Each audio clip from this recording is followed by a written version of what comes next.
In this lesson, we're going to discuss an alternative to the popular quadratic formula that basically everybody learns at school.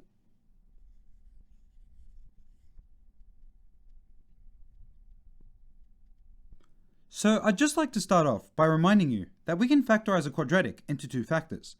I'm going to draw this on a number line. So I want you to imagine that these two dots represent the two factors of a given quadratic. I'm going to call this one on the left L, and the one on the right I'm going to call R. Now, to get this new quadratic formula, I want you to imagine what would happen if we averaged these two values over here. If we average two numbers, like for example, we average 3 and 7, so we go 3 plus 7 and divide by 2. I want you to check this, but we will just get the number 5. Now, if we actually looked at 3 and 7 on a number line, the average of these two numbers falls right in the middle of both of them. So 5 is smack bang in the middle of 3 and 7. Now, this is going to be true no matter what numbers you have on the left and on the right. So if you imagine the left number being L and the right number being R, then if we just add them up and then divide by 2, we're going to get L plus R divided by 2, and that's going to be right in the middle of both L and R. Now, because this point is right in the middle of L and R, I'm going to call it M for middle. Now at this stage, if you start at the middle, you can move to the right by some amount, which I'm going to call D, and you can move to the left by some amount, which I'm also going to call D. And that means that the way you can read this diagram is that L is going to be the same thing as M minus D, and then R is going to be the same thing as M plus D. And therefore, factorizing a quadratic function is just going to turn into finding these two factors, L and R. Instead of finding L and R, however, what we're going to do instead is we're going to try to find M and D. If we know them, then it's easy to find L and R.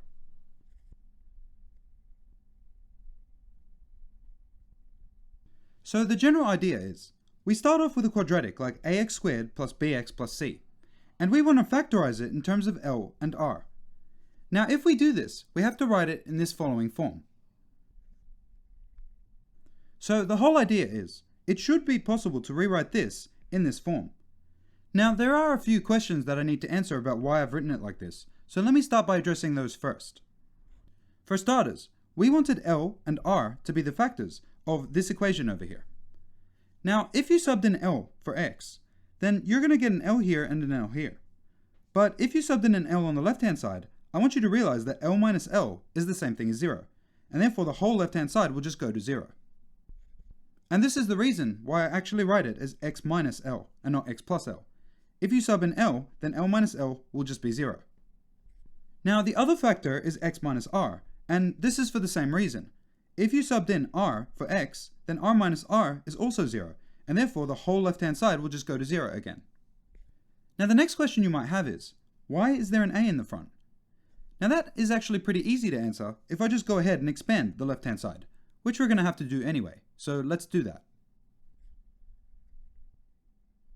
The first step is to expand these brackets on the left. If I did that, I would just get x squared minus lx minus rx and then plus lr.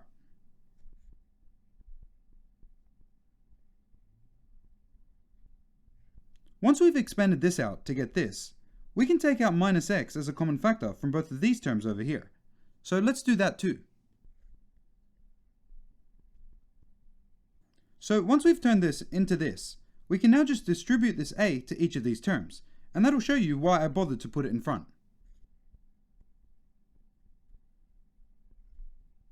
So now if you look carefully, I hope it's clear why I bothered to put this a out in front.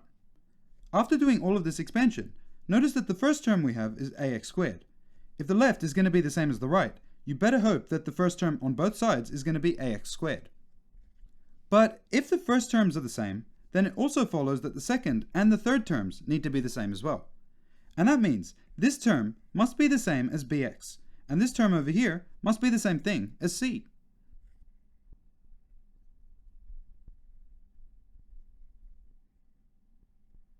So if we're saying that the blue terms have to be the same, then we can immediately say that minus ax times L plus R is going to be the exact same thing as bx.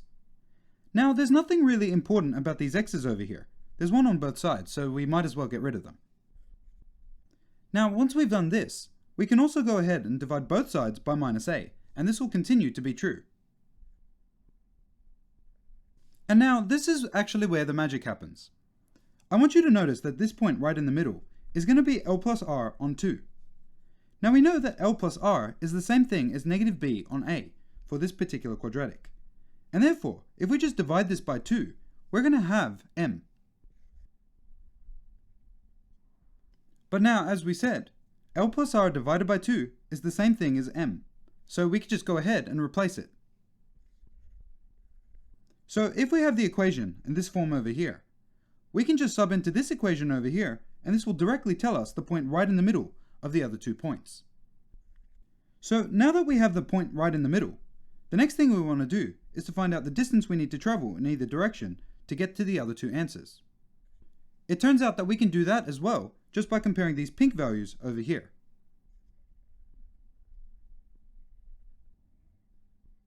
Now, just to make things a little bit easier to see, I'm also going to swap the left and the right in this equation too. But at this point, I'm going to continue this, and I'm going to divide both sides by A. So now if we want to finish this off, I want you to remember that L is the same thing as M minus D. And then R is the same thing as M plus D. So therefore, we can go ahead and replace L for M minus D and R for M plus D. Now at this stage, we have a difference of 2 squares on the right hand side, so we can expand this to M squared minus D squared. So now, with just a tiny bit more algebra, we can actually solve for this D quite easily. The first thing I'm going to do is I'm going to move it to the left, where the minus will turn into a positive. And then after this, we can move C on A to the right hand side, where it will require a negative.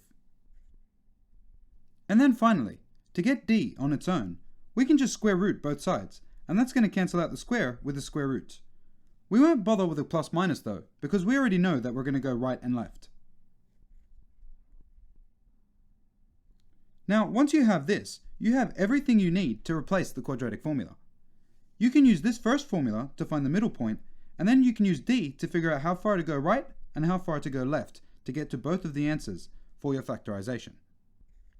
But before I end this lesson, I do want to actually show you how to use this. So I'll just do 2 examples with you to show you how easy this is to use. So let's suppose we wanted to actually solve x squared minus 4x minus 12 is equal to 0. Well, the first step is to use this formula over here to find the middle point. So let's do that. So in this case, we want to just substitute the values of b and a. Now in this equation, b is the same thing as minus 4, and a is just 1. So therefore, we're just going to write minus 4 on 2 times 1.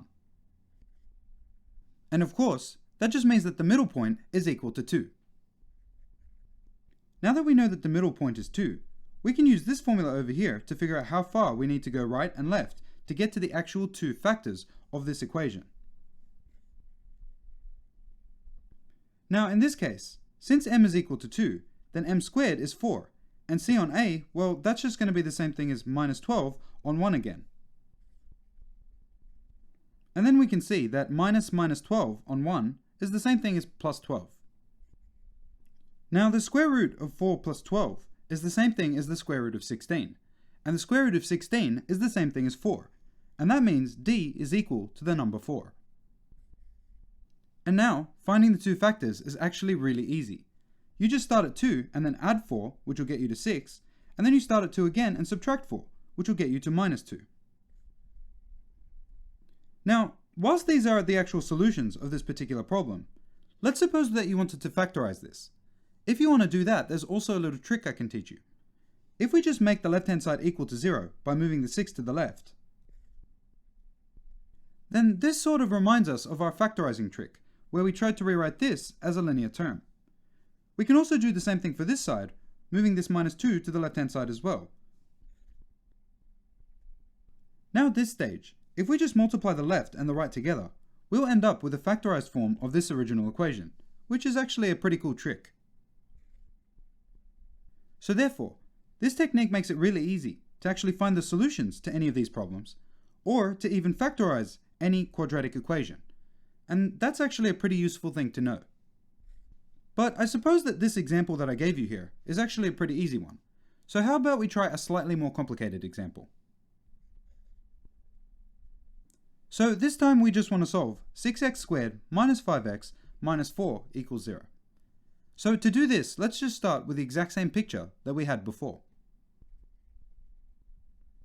Now in this example, b is the same thing as minus 5, and a is actually 6 this time. So let's make those substitutions first to find the value of m. Now at this stage, negative 5 is the same thing as 5, and 2 times 6 is the same thing as 12. So m is the same thing as 5 on 12.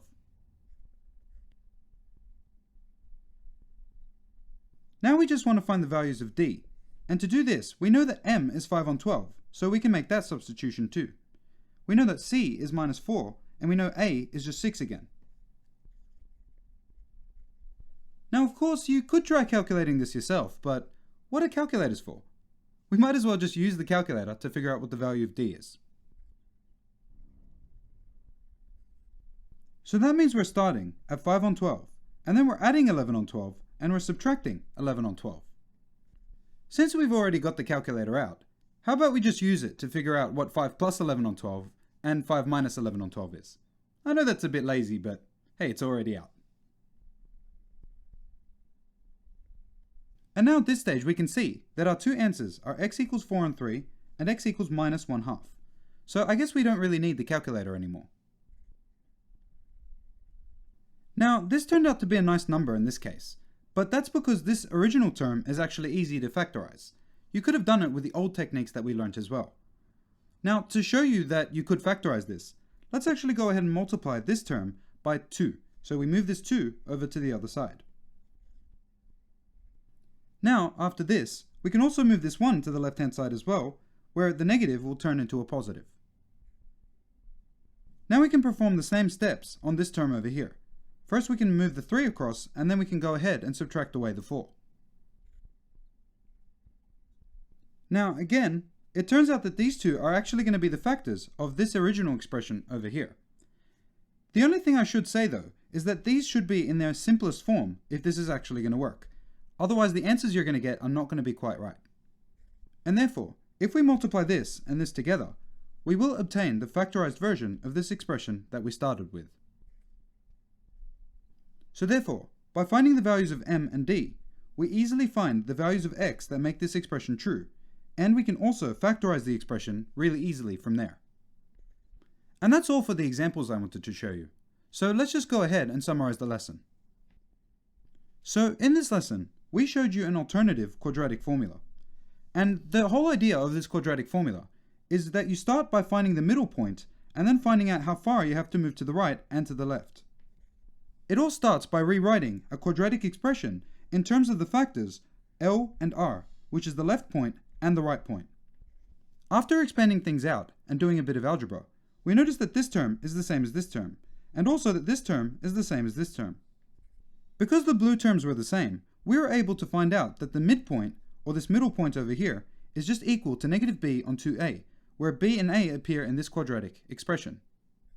And then, once you know the value of m, if you compare the pink terms, you can also find the value of d, which is the square root of m squared minus c on a. By finding the value of m and the value of d, you can start at m and then add d and subtract d to get the values of r and l. Now, if you actually want a bit of a challenge, it's actually a good idea to try to show that these two expressions are exactly the same as the quadratic formula we showed before. To give you a bit of a hint on how you'd actually go about doing this, I want you to realize that r is the same thing as m plus d. If you just sub in the values of m and d, you can simplify things to show that you'll just end up with the quadratic formula again. Now, there isn't really any reason you'd use this over the quadratic formula, to be completely honest with you. But the main reason I show it to you is because I think it gives you a bit more insight into how the quadratic formula actually works. And I suppose another reason I like to show this is because this is written in terms of two equations, which is a little bit different to most equations out there. So for example, the quadratic formula is customarily written in terms of only one expression, but these two require you to find the value of m before you can find the value of d, because you need to find m to actually sub it in over here. So in a sense, these two equations form an algorithm that you can use to solve any quadratic expression.